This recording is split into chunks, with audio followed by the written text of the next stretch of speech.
Hey everybody, thank you so much for clicking on this video. We are back with everyone's favorite video of the month, the TikTok Roundup. And you can see I'm in a new spot because we're doing a Dance Mom style. Ow, that hurt. If you've never seen Dance Moms, this isn't gonna make much sense to you, but essentially we have a pyramid right here. I'm realizing it's really blending in with the wall. We have a pyramid. We're gonna start at the bottom. And as I rip these off the wall, you will see the TikTok's headshot underneath. We are going from worst to best. Huge shout out to whoever gave me this idea. I believe it was Daniel in the comments a few months ago. Daniel, you're a star, thank you. But I will tell you right now, I will never be doing this again because not only is this setup intense, it is gonna take me hours to edit. Yeah, this video is a pain in my butt to edit. So between the lighting differences and the different cameras and everything, I would appreciate it if you are not subscribed yet to subscribe to make this all worthwhile. Thank you. You even see me over here. The wide lens is gonna give me body dysmorphia. Look at this arm, ready? Look at how big it is. Ooh. Ooh. At the bottom of the pyramid with Liv Schmidt. This is why it's gonna take so long to edit. We have two different angles. Let's read this. But the caption here says, bitches be self-proclaiming themselves as skinny talk, but wear a size medium. Don't take advice from people who don't have credentials. Barf. So skinny talk is code for eating disorder. And that's it. You cannot convince me otherwise. This is just so like 2002 fat shaming that it makes me want to gouge out my own eyeballs with a spoon that you probably use to eat a grapefruit with because you believe that it is negative calories. And look, this creator loves to come at this from like a health perspective. Like she always says, I'm just trying to get people healthy. Bullshit. No, you're not. You're absolutely not. The size of your body does not equate to how healthy you are. You can be in a larger body and be unhealthy. You can be in a smaller body and be unhealthy. Also, how are we measuring health? What does that actually mean? What does healthy mean to you? Because obviously to this creator, healthy just means skinny, and that is not always true. I'm gonna define someone's health, or to be quite frank, only my health, because your health is none of my fucking business. I am defining it by internal markers and my habits and how I feel, not by if I wear a size medium, which I do, by the way, so fuck all the way off. Let's keep going. Next on the pyramid, your performance was almost as terrible as the first person. I don't know who this is. Cortisol detox didn't work for me until I did it right. This is me before cortisol detox. Sugar binge. Excessive shopping. Hyperfixating on new people. Caffeine. My cortisol levels were 3 times higher than normal and I was constantly exhausted and could not lose weight. I tried the cortisol detox challenge for beginners. I never thought I could lose so many pounds and get rid of stress. And all that in 1 month. It is surprising how regulating cortisol transformed me into an energized, focused, and well-rested person. Just take a test, use Liven for 15 minutes a day, and come back as a fully rebranded person. I don't know, she seemed manic to me at the end. Didn't seem like a well-regulated person. Okay, so it just seems like this, like cortisol is to blame for everything. Stress, overeating, shopping sprees, credit card debt, forgot to pay my taxes, just blame cortisol. So just so we're all on the same page, cortisol is a catabolic hormone, which means that it breaks things down, and it's typically higher or released more during stressful times. But acute spikes in cortisol is actually very normal and necessary for the body to function. I always like to equate it to something like blood sugar. So if you eat something higher in carbs, your blood sugar is going to spike, but then the body will release insulin, which will take the blood sugar, store it for later, and then your glucose levels, your blood sugar levels will go down. That's just how the body works. It's not a bad thing. It's only bad if your blood sugar is always heightened, if you have some type of, insulin resistance. But otherwise, this is a very normal thing, just like with cortisol spikes. Now, you might be saying, Justina, there are people who have issues with insulin or their blood sugar or cortisol, and you are absolutely right. But who do you go to for those things? A doctor, not, I don't know, whatever she was promoting, an app or a supplement from an influencer who, quite honestly, just terrible acting. As someone with a theater degree, wasn't very good.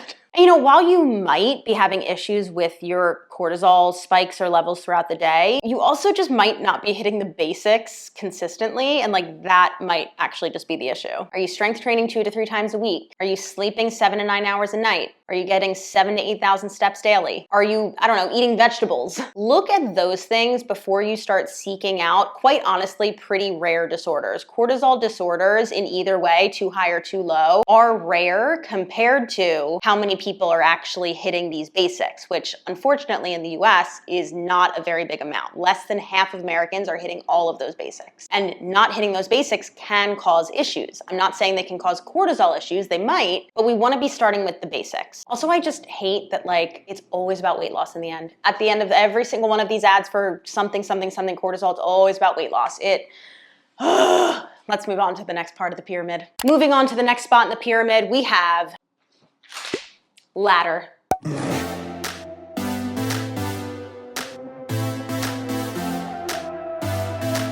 So let's read what the text on the screen says. Maturing in the gym is realizing your lower belly pooch can be caused by HIIT workouts and excessive cardio. Switch to low impact strength x Pilates instead. Let me show you how. Maturing in the gym is realizing that content like this is manipulative bullshit. So your lower belly pooch is actually caused by having internal organs right there, as well as stored fat mass, more than likely due to genetics or, just protecting those internal organs. Or maybe from a surplus of calories, I don't know. That's pretty much it though. But instead, this coach who works for Ladder is simply trying to sell you her method by demonizing another. Don't do HIIT or cardio, do Pilates X strength, whatever the fuck that means instead. Someone who tells you that a certain modality of movement is bad, it's a red flag, they don't know what they're talking about, and to be frank, it makes me question if they've ever actually worked with another human being besides themselves one-to-one. In a society where most people are not meeting the movement guidelines that are set out for us, why are we demonizing a type of movement? Why are we demonizing cardio, demonizing HIIT? I will give her the benefit of the doubt. She says excessive. Look, I also want to point out the fact, if you've been here for a long time, you know that I have not always been this level-headed, and I've rolled back a lot of my, to be honest, I think this just happens with a lot of new coaches. You learn about something and you're like, this is the thing, this is the only thing you should do and it works the best. And then you start to actually work with more people and you see people's habits and you just gain more experience and more knowledge. And eventually you go, wow, it's all so much more broad than I thought. So I've definitely shifted my stance. I feel anyway, if you know, you know. So here's what I will say. Doing something is better than doing nothing. And unfortunately, most people in this country are doing nothing. Now, if you're here, you probably have an interest in fitness, which I think is amazing. So I'm probably not talking to you. Hopefully though, videos like this reach people rather than the predatory marketing out there. And am I gonna sit here and say that this coach's program on Ladder is bad? No, I've tried the Ladder app. I think a lot of the coaches are really great. I think the tech is incredible, but I cannot get behind manipulative marketing practices that continue to confuse people about what they actually need to be healthy. So if somebody is already doing cardio during the week, they don't even know what the minimum guidelines are, they didn't even know what's excessive, and you're automatically demonizing what they're doing, I don't think that's a great place to come from as a coach. Let's move it on. Next on the list is someone who really, quite frankly, pisses me off. This carnivore bitch who won't eat a cookie.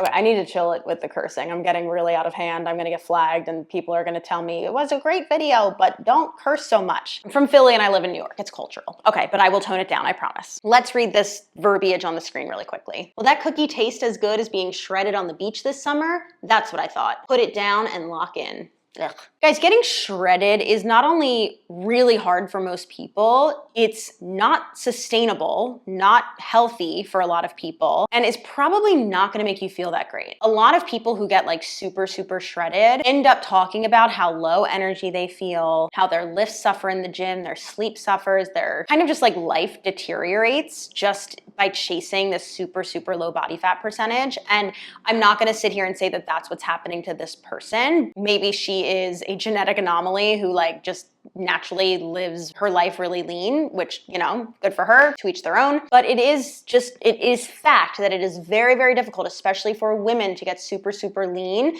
without having issues like lowered bone density, lower energy intake overall, and loss of menstruation if you are a person who menstruates. These are all bad things. And it has been proven time and time again that this is what happens to a lot of women when they get down to that lean low body fat percentage. So this person is either uneducated and doesn't know, or she doesn't care. And look, here's what I want to say about this. Saying no to that cookie every single time may seem like on the surface like you're super dedicated to your health, but I just want to spin this another way to get you thinking. Maybe that one cookie is at your birthday. Maybe that one cookie is something that your niece made you while decorating Christmas cookies and is so excited to give her aunt or her uncle. Maybe that one cookie is at a world-renowned French bakery when you're visiting Paris for the first time. Like, there is a big difference between the excessive cookies and the one cookie. Balance is key, and I feel like we're seeing a really big swing back from like body neutrality, body positivity, you know, all shapes and sizes, all the way back to like super hyper lean. I'm just seeing so much of that like perfection orthorexia world, which I, not to self-diagnose, but like used to live in a lot. And I don't know, it makes me a little worried for people, especially young girls, especially people who are more type A and really live by data and stats and numbers and perfection. And take it from my experience, it's not a fun place to be, here or here. All right, next on the pyramid are some supplements, specifically Nature's Ozempic, whatever the heck that is.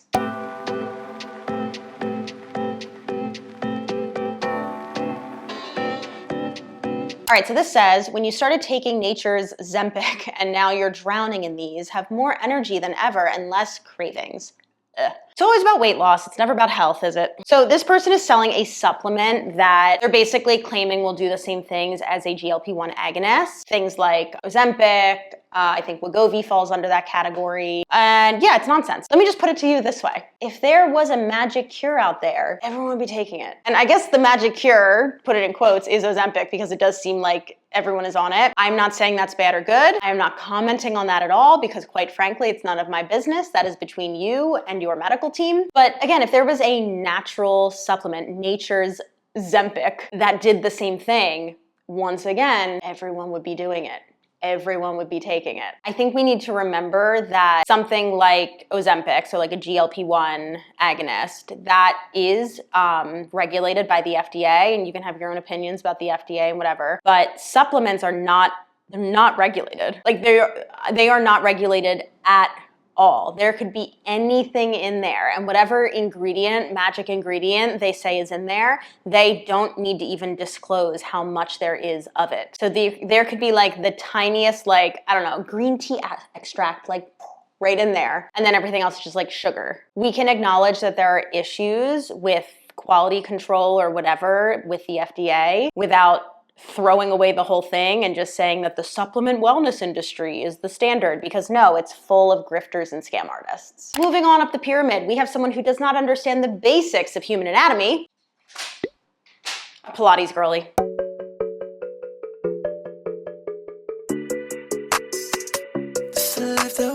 All right, so let's read this, and then there's a caption that I want to make my way through as well. The internet hates when Pilates girls say lean muscle. Here's what it actually means. And then she's in a plank with, honestly, terrible form. Do you see that like lumbar extension? You want to tuck under, but she's trying to make her butt look bigger. Okay, this is a lengthy caption. Let's try and get through as much as we can. Every time a Pilates girl says lean muscles, weightlifters roll their eyes. I once had a bodybuilder comment, all you mean is smaller muscles. And guess what? Yes, that is literally what we mean. Okay, I'm rolling my eyes because what you're saying literally doesn't make any sense. And look, I'm not necessarily one to get like super nitpicky about this, but to say lean muscle mass is actually redundant. It's like, okay, again, I'm from Philly. I hate when people say Philly cheesesteak. It's like redundant. Like, it's a cheesesteak. They're a Philadelphia thing. Like, you don't need to say Philly cheesesteak, right? Sorry, that's like a random ass pet peeve of mine. Okay, so I don't necessarily care. Like, I say it sometimes too, like lean muscle mass, but that's like part of lean mass, right? So you have like your whole body mass, and you have lean mass and you have fat mass. Fat mass is fat tissue. Lean mass is muscle mass, bone density. We could put water weight under there. It's everything else but fat mass, basically, right? So it is technically redundant when someone says lean muscle mass.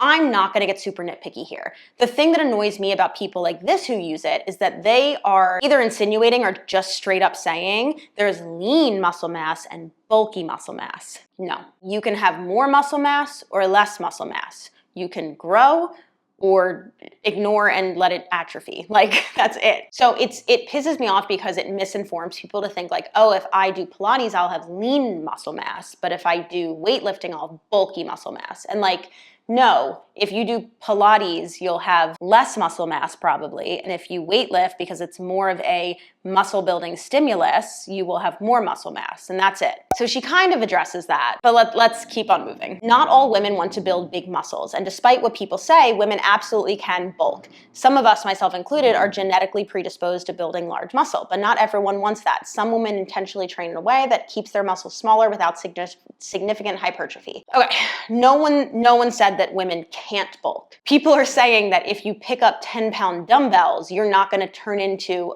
a bodybuilder. That's all we're saying. And look, I understand being more genetically predisposed to building muscle mass, especially in certain areas. A lot of this does kind of depend on your specific anatomy as well as your genetics. Like, I am just more athletically built. I'm built like a gymnast. My mom really did mess up by never putting me in gymnastics because everyone assumes that I am. But a lot of that comes down to the fact that I'm very compact, and especially in my upper body, I have very small distances, that was a really hard word to find, between my like origin and insertion points, specifically here. Yes, I weightlift, so this is very defined and large, but especially my biceps, I have had these since I was a child. Hold, I will prove it right now. Oh, damn it, it's like cut off. Okay, long story short, I did some light modeling as a child. It's fine. We're not going to talk about it. We're also not going to talk about why this exists in the house. I want to throw it out. Kevin says we can't. It was from my 30th birthday. It's very embarrassing. This is little Justina. So this is kind of cut off. Let's get out of but you can see right here that wraparound. If I took this out of the frame and you continued to see my arm, it has that type of definition. Not as big because, again, I weightlift now. God, that's dusty. But even like, I don't know if I can find them. I'd have to go on Facebook, but like photos, like I remember from like my prom, just having these like traps. Like, I've always been defined and built upper body wise. So yes, genetics play a huge part, but I would 100% argue that if you find when you start weightlifting that you are getting bulky or like bigger and not in a way that's more defined, it's a nutrition issue. It's not a training issue. What's more than likely happening is that you have more fat mass on top of the muscle and you cannot see the definition underneath. You can want your body to look a certain way, but the misinformation here is not okay. That's why Pilates bar and other endurance-based training methods focus on high reps, body weight resistance, and different muscle activation patterns. They build strength while keeping muscle size defined and noticeable, but smaller rather than maximizing growth. What the fuck are you talking about? What are different muscle activating patterns? What does that mean? She is right in the fact that Pilates and methods like that are going to focus a little bit more on the strength endurance side of things than something like hypertrophy. With strength endurance, typically programming is going to be 12 plus reps, 30 seconds or less of rest. So I would definitely say Pilates falls into that with the way that it's programmed. And yeah, visually it will create a different look than training for hypertrophy or, visible muscle growth, which will also create a different effect than power training, which will also create a different effect than training for max strength. Like, yeah, there's just different movement qualities and training goals out there.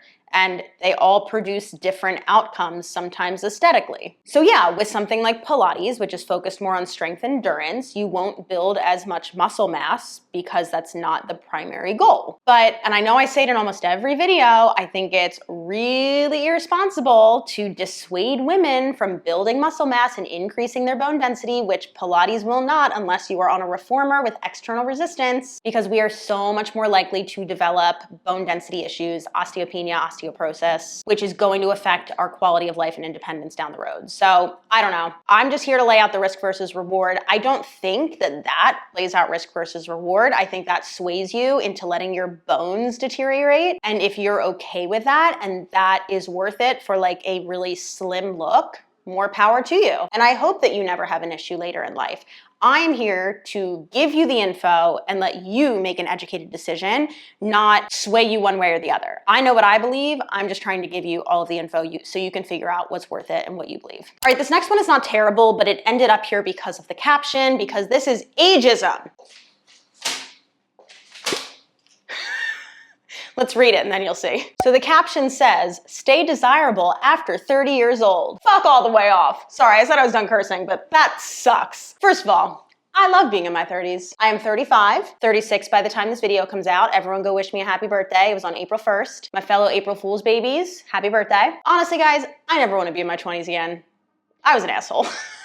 I feel like in your 20s, like you're finding yourself, you make shitty decisions. So then just to jump and be like, stay desirable in your 30s. Ew. Desirable to who? Men? Ugh. Make me undesirable so they leave me alone. Where's that program? All right, we're moving our way up the pyramid. Unfortunately, these jumps in lines make no sense because I mapped all this out after I had all the content. So there's some bad and good on this line. So let's go for it. We have another ladder ad.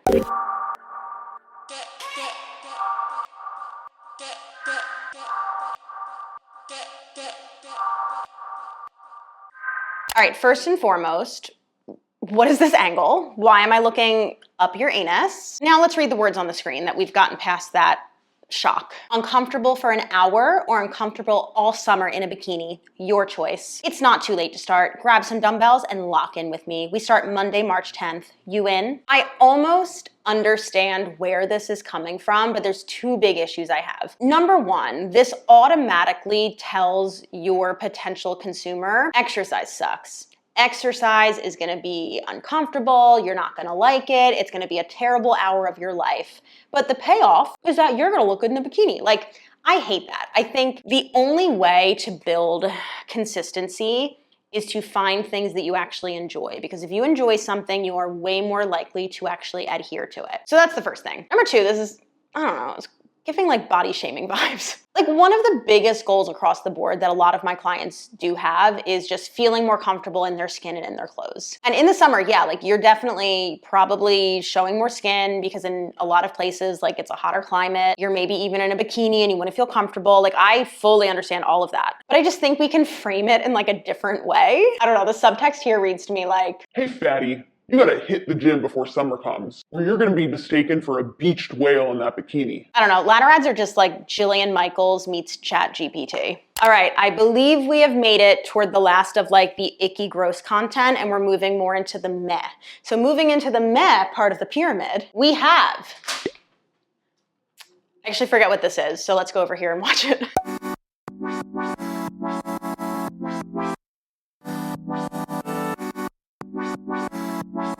Oh, Jesus Christ, it's another ladder ad.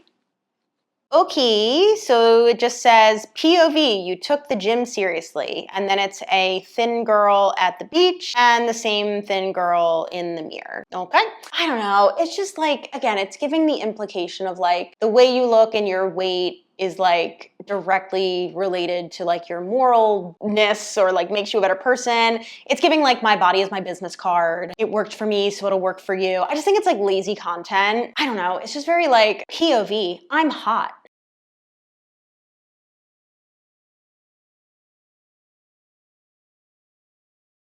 I keep bumping the camera. I feel like the whole time it's like shifting. Okay, let's keep going. Daniel, this is gonna be so hard to edit. This is such a good idea. Should we throw in a Dance Moms quote? What? Ooh, everyone, favorite Dance Moms quote. Mine, Dr. Holly. Empty chair, do a solo. Right? Yeah, it's good. Okay, we're continuing with the pyramid. So this clip is only on here because I want to make one point, but there's no shade to this creator or this gym. And this is, it's like build, burn, zone, body, fitness, something. Let's watch it. Join me for a week of workouts at Burn Boot Camp. I've been showing up consistently at Burn for about 4 years now, and I never get sick of the workouts because every single week they're completely different, which is one of the things I love about it most. My personal goal is to show up 5 to 6 days a week, and this week I was able to make it to Burn Monday through Friday, so let's go through what that week looked like. Monday, we started it off strong with metabolic conditioning, and let me tell you, that is one spicy way to start out your Monday. Monday was also super fun because I got to celebrate hitting 50 camps for 2025. Single day before camp, I mix my creatine and my Replenish. I love the lime flavor and I look forward to this every single day. I drink it during my workout. Tuesday's workout was full body strength, and you guys, this workout made me so sore, but in such a good way. I absolutely loved it. Here I am taking down my pre-workout before Wednesday's workout. We had core strength and conditioning and it was such a good one. Heading into Thursday's workout, we had a strength day, and I obviously had to have my creatine and replenish and some Ignite to give me a little extra boost. We had upper body strength, and it was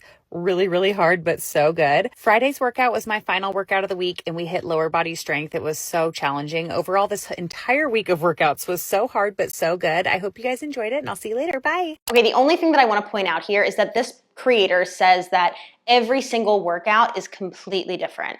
And unfortunately, it's not a good thing. You want to repeat things to get better at them. You want to repeat things no matter what your goal is, because that is how you are actually going to grow and get better and closer to your goal. If you are brand new to training, I think this is a great approach. I mean, to be honest, when I first started working out, when I first started working out after my college, early 20s, just like run on the treadmill and try to burn as many calories as possible, when I actually started like really getting into, other modalities like strength and things like that, I just took random group classes for like a year or two. And that was before I really actually started like truly strength training and lifting. And you can get some great results there because of like newbie gains. And I think it gives you a lot of opportunity to figure out what you really like and what feels good on your body and get used to moving your body in different ways. So like, I do think that's a great approach if you are doing nothing and have never really done any type of formal workouts before. But if you keep at this method, you will plateau over time. You will stall out with any type of progress. And by progress, I'm meaning progression in weights, in building muscle mass, in whatever your goal is. And simply because you literally are not progressing. You're just doing random things, and random programming equals random results. Now, I don't know what this studio actually programs. Like maybe they do it in a really nice strategic way where like each week it is a little different, but you're working on a lot of similar movement patterns. I try to do that a lot with my classes to keep it interesting, just kind of finding the things that are more constant and then sprinkling in other things that hit different movement qualities in other progressive ways. So I'm not saying that like every time you work out, you need to be doing the exact same thing for 8 weeks, just going up and up and up in weights. Like that's not what I'm saying. But I will also say, as someone who worked in group fitness for many years and still takes group fitness here and there, most studios are not actually thinking of progression. They're thinking of what is something new and fancy and fun and different to keep these people coming back and in the door. So anyway, I think that for long-term health, group fitness is a great supplement, but it does not replace your formal strength training or your formal whatever your goal is, how you get to it, because it's going to be more random. And that's it. All right, this next one I actually loved. It made me giggle. As a woman in her 30s, it resonated with me. Let's watch it.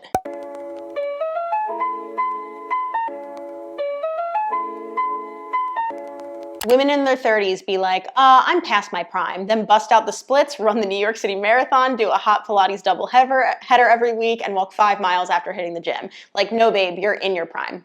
Yep, this couldn't be more true. I also just feel like this describes me so perfectly. A lot of this, I think, is because like in your 20s, you're more inclined to be like partying, finding out who you are, building a movement routine, all of the above. So I just think it's like important to remind people like your life is not over in your 30s. Hopefully there's a lot of life left. I personally feel like I finally started to like understand my priorities and even just like myself, not to make this too deep, in my 30s. And honestly, I'll probably like look back when I'm in my 40s and be like, oh my God, girl, like what were you doing in your 30s? But like, that's just life, right? If we don't look back and kind of cringe, then are we really growing? I don't know. I just think that especially in today's society, which everyone can do whatever they want, but I think that there's a big trend right now of like anti-aging. Aging is just really seen as like a negative, and I really view it as a gift. I truly believe that women should be considered the wisdom of our society, not necessarily the life bearers. 'Cause I don't know, like that's definitely true for people who are born with that capability. Like we also only have that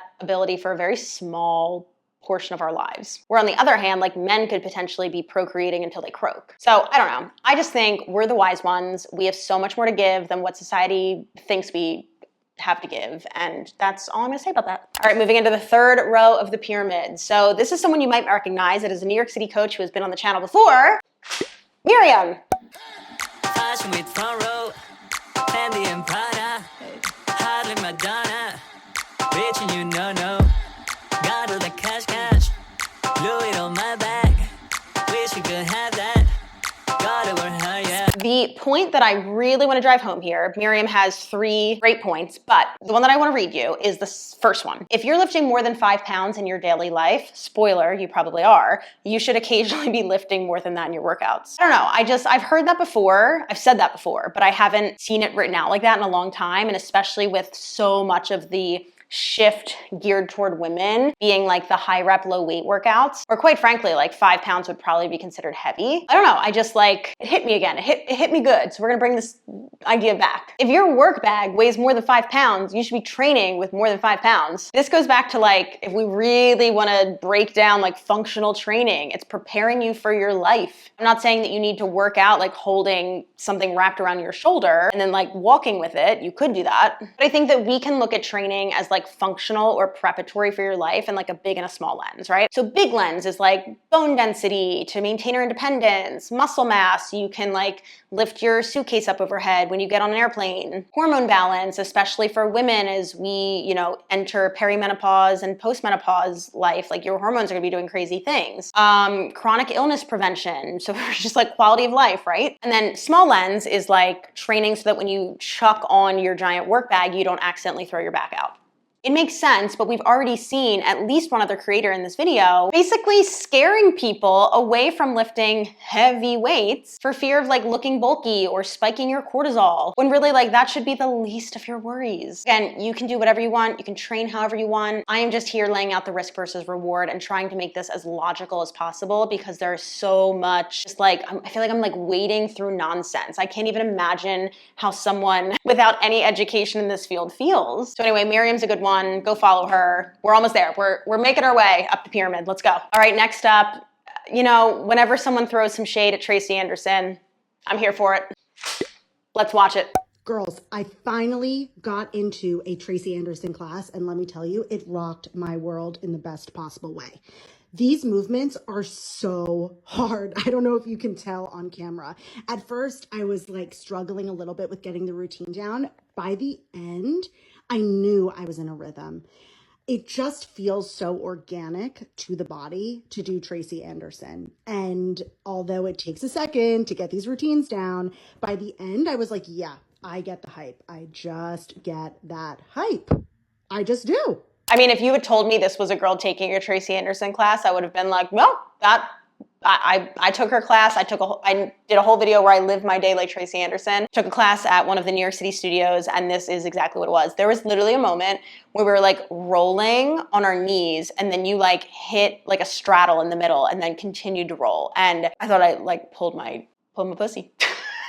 I'm gonna get demonetized. Okay, so even just like, let's just go back to the last point we made of like, you know, if your work bag weighs more than 5 pounds, you should be lifting heavier than that in your workouts. So we're training ourselves for daily life, big and small lens. Where does this fit in? And look, if you watch that video, I actually think I was very fair because as someone with a dance background, I had a blast in class. I actually found it challenging to keep up, but it was doable. I liked that, you know, the floor was bouncy. I liked that it felt like choreography. It was weird choreography, but I had fun. But like, there are people who only do that. And I just am so curious, like, what is the crossover? What is the crossover to your daily life? And the answer is there isn't one. So that's it. That just made me giggle.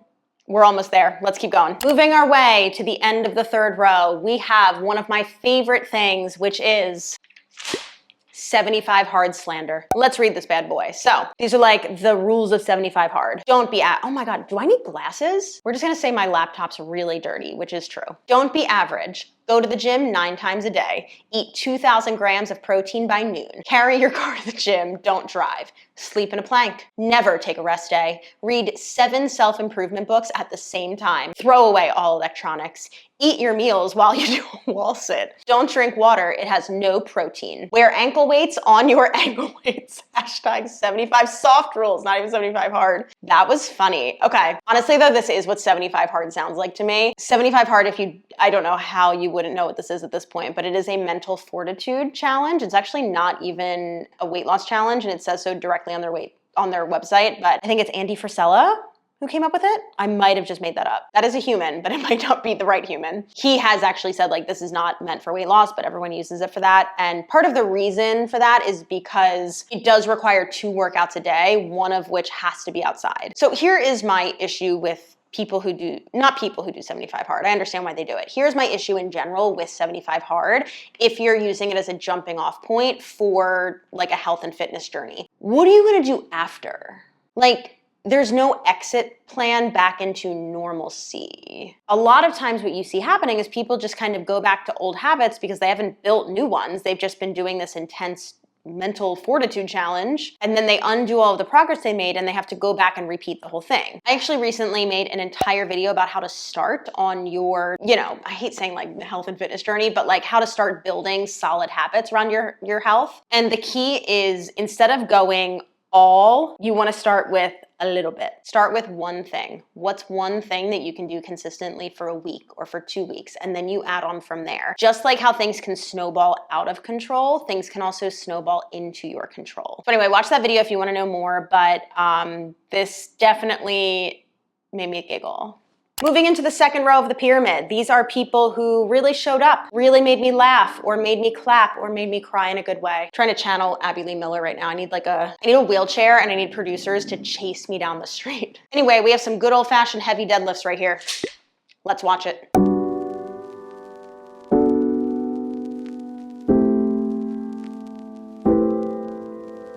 So the text on the screen is someone asking the question, do you take pre-workout?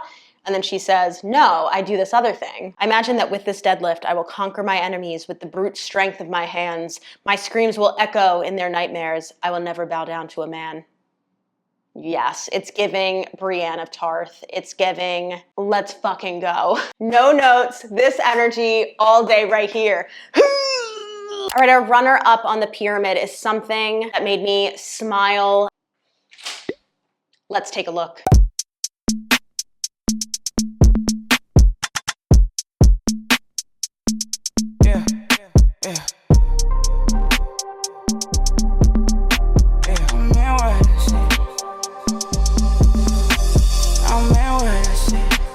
I said what I said. We can only be friends. You can lean on me. I meant what I said. I said what I said. We can only be friends. I'm not sure how much of the sound I could have kept in there because I hear music in the background as I'm watching it, but there are like hoots and hollers and cheers and people screaming.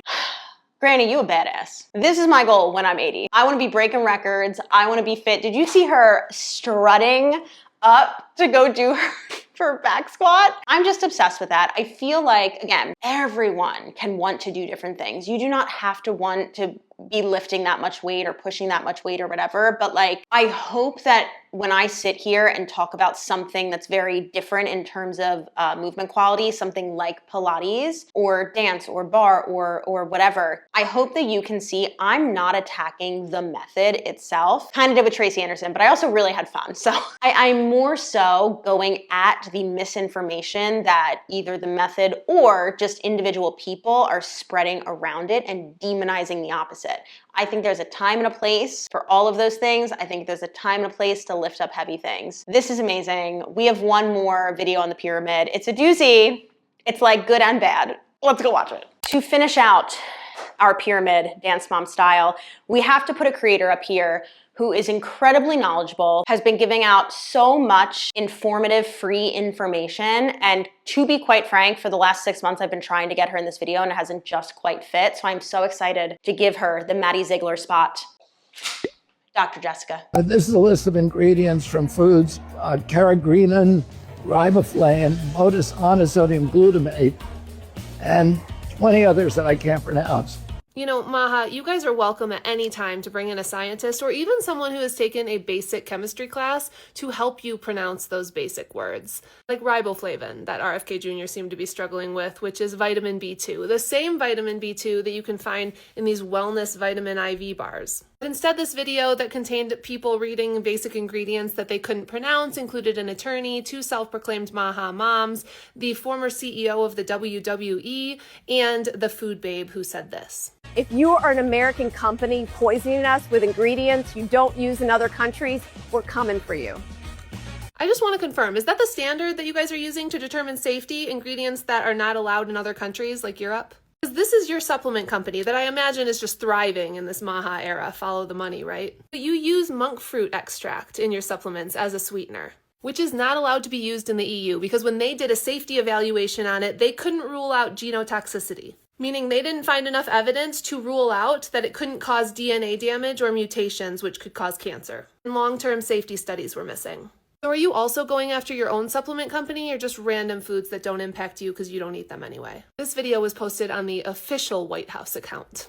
If this administration and our HHS secretary want help pronouncing some of these basic ingredients or want to actually work on improving public health in an evidence-based way, I would suggest reaching out to some relevant experts in the area and not relying on wellness influencers who cherry pick outrage in order to manipulate people and distract from evidence-based public health policy. Dr. Jessica hits again. Running on a low high note, I guess. Look, I don't really have much to add because I say this all the time, like nutrition, I have a basic certification there and basic understanding as a strength and conditioning coach, but like, it's not my forte. So people like Dr. Jessica, who has a PhD in something related to nutrition, I will pop it on the screen. She is an expert in her field who's highly qualified, whereas every single person that was interviewed in this video, there's a longer video out there that you can, I watched that one first and I literally wrote on it. I got dumber watching this. Every single person in that video, RFK Jr., Food Babe, Maha Moms, they're not doctors, they're not experts in their field, in the field of public health or even just, the basics of nutrition, yet they are the ones making the decisions about food safety and public health.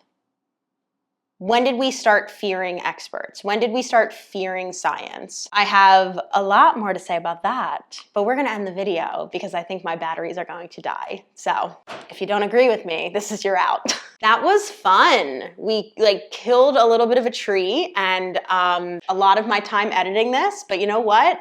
I think it's gonna be worth it. We're never doing this again. We're gonna go back to tier lists, but this was the fun change up. So again, if you guys enjoyed this video, please hit that subscribe button, please hit the like button. It really does help my channel just get pushed out into the algorithm and gives me more people that I can help educate and just spread awareness of, what's great and what's bullshit out there. If you have any questions, make sure you leave them below and I will see you in the next one. I think I took paint off the wall.